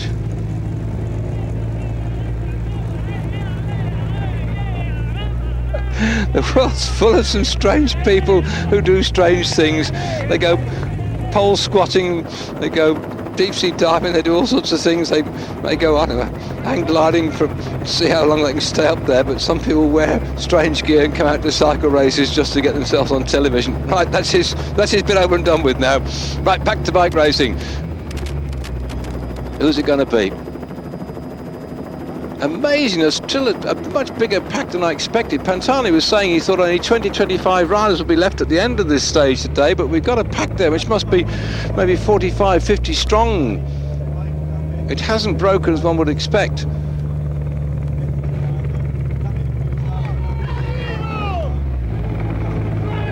De Luca must think suddenly that Christmas has come, because by now they should have been swarming round about them, but he's staying out there. De Luca is doing all the work, followed by Perron in the yellow for the Once team. Then the Calme rider Chepi Gonzalez still sitting in second spot or third. He just moves back and forth. So, hey, they don't want this. It's not that hot today. We had temperatures just below around about 25-28 degrees. Had one of those very baking hot days we've had when we in Sicily. It was just up to 40. It was awful, but conditions more or less right today for these riders. They're going up toward the top of Monte Sereno, getting cooler all the way up, but sweat perspiring. Can they stay away? Just some 30 seconds between them and the chase pack. Here they are. De Luca and Gonzalez hanging on for grim death. The pressure's coming on from behind, and really these two have had a charmed life so far. The reaction from the bunch behind has been rather slow to put the pressure on, and they may just about get to the finish before the big bunch comes sweeping around them. They're looking good, both of them. De Luca's been doing more of the work than Chepi Gonzalez. That's De Luca for the Cantina Toll Alexa team. Not had a victory up to this year, only turned pro in 1998, and now looks like he's going to try and get the one here, which would really put his name up with the greats, because it's only the third time we finished up at the top of Monte Sereno. Cabino with the winner in 95, Erbelin in 96. Can they hang on? Still no real reaction for the bunch. This is quite surprising. Do they know that De Luca's down the road? Do they know that De Luca started out this morning with that just some 30 seconds gap between himself, and it's 1 kilometre to go in towards the finish? Well, get the old watches going, because this could be quite something for De Luca. He's going to get himself 12 seconds bonus. He started out this morning some 12 seconds away from Laurent Jalabert. If he wins the stage, that gives him 24 seconds advantage. Jalabert has to finish within 24 seconds of him if he's going to take the pink jersey. Jalabert certainly, if he can close up and be no more than 10-12 seconds down on these two, will take the pink jersey, because Blyleven, to start this morning in pink, is now way down the mountain. Couldn't manage to hang on to it. But Fagnini from the Psycho Cannondale team was 2 seconds behind Jalabert this morning on general classification. And as we come up here, Jalabert knows that he's got to watch out for the Psycho Cannondale rider, but he's also got to close that gap down and be much nearer to our two riders up there in front. Does Jalabert know that De Luca's down the road? Does Jalabert know the gap between the two? The team managers normally have in the car, they have the general classification, they have the radios, they're sending up the information, and certainly now Jalabert will know the danger has to be there. In fact, they're closing up. There are our two leaders, and suddenly behind, the whole thing is erupting. De Luca might get the stage yet, but Jalabert's recognised he's got to come up to De Luca on the front, then Gonzalez behind him. Inside the last few hundred metres, De Luca, and Gonzalez goes straight past him. Gonzalez looking for a stage victory. He's already had stage victories in the Tour of Italy in the past. Last year he was second on the King of the Mountains competition, and the Calma Costa Blanca Eurosport rider, who's read a very tactical race, but yet there's Jalabert coming up behind. Jalabert could take pink. Jalabert could be in pink. Gonzalez is no threat overall in general classification quite to Jalabert, as Gonzalez out to the saddle, romps over the top of the climb, and De Luca just behind him. Well, we'll have to get the pens and papers out here to put down the times of these rides they come through. But Gonzalez, who really just to try to cut the times to go away and look like he was stuffed, had kept something in reserve. And so Chepi Gonzalez, I'm sure back in Colombia, urged on by his wife, his mother, his sisters and his daughters, and say, come on Chepi. Gonzalez it is. Well, I think it's my night to buy the champagne yet again. With the Cami boys win, that's my turn in the champagne. Well, he's got it, and there goes your clock.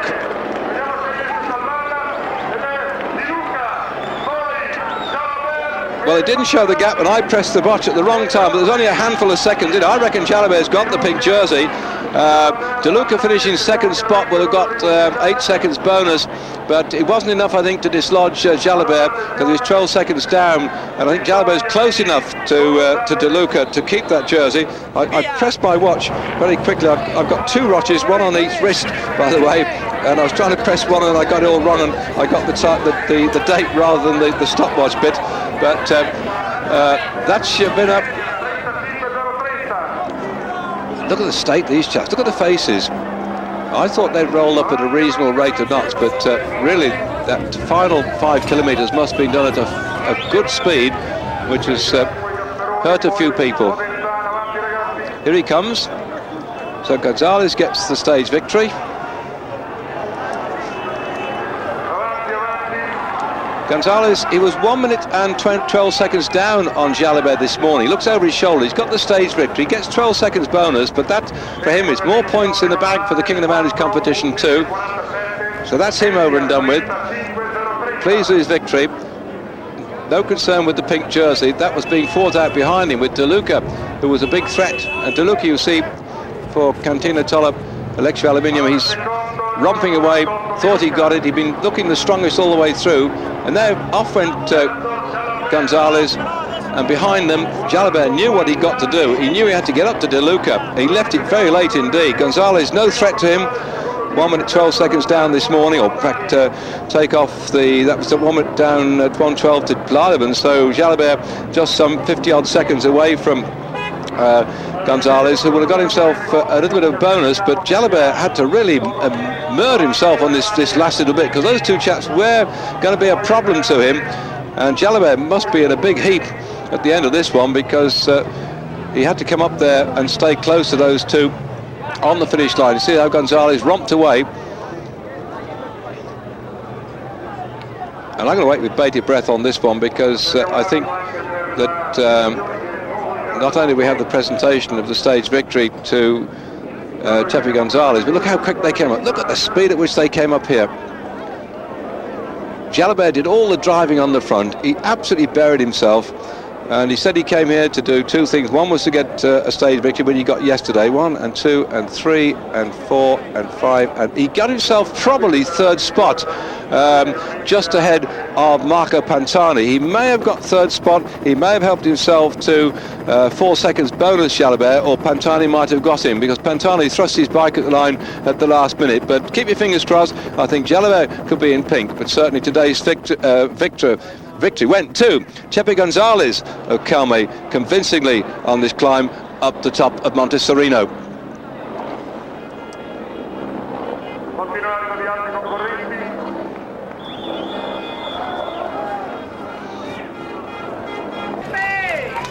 Gonzalez saving that moment of glory. He's some 30 years of age. In fact, he'll be 31 in July. And on that climb, he taught, I think, the young 23-year-old De Luca a lesson or two. But De Luca, I'm sure we're going to see him in the future. He's had quite a lot of success so far this season, just coming in. De Luca, he took a stage victory in the Giro d'Abruzzo, and he took a fourth place overall there. That surprised a few people that he could stay with this level of competition, though, because the man he came up against then, not only was he second in the Kingdom Mountains competition in 1998, but he's also overall victor in 97. But the watches were checked at the end of it all. Jalabert going into pink jersey, that's exactly what he set out and wanted to do. So another great victory for Laurent Jalabert, another great success, and something which I'm sure he's going to savour for an awful long time. He's still talking, by the way, of probably riding in the Tour de France this year if his form is there, and he's certainly going to ride the Tour of Spain at the end of the season. So what a great thing it would be if he could take the pink jersey in Tour of Italy, the yellow jersey in the Tour de France, and the Amarillo in the Tour of Spain all in 1 year. But he's had those jerseys before, but not always in the same year. This is only the second time Jalabert's ridden the Tour of Italy. He didn't manage to finish last time he rode because he was suffering from a cracked shoulder blade for an accident he had in one of the classics before it happened. But you can see the smiles on his face. He's now very happy indeed what's going on.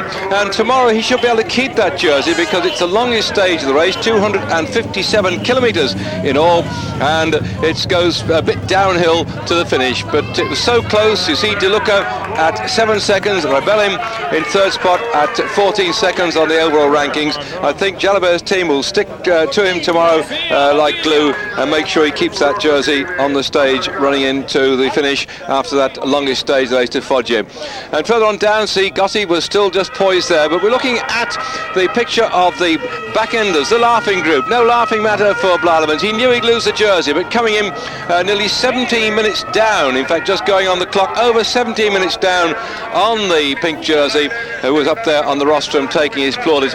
Cipollini also in that main group. The sprinters who've been entertaining us the last few days had their comeuppance today when Gonzalez romped across the line to take the victory on this very hilly stage. We've got 5 mountain-top finishes in the Tour of Italy this year. It is certainly built for the climbers, and this man could still be a threat overall by the time the race gets to Milan. So I hope you'll join me, David Duffield, for stage 6 to Foggia. Until then, bye-bye.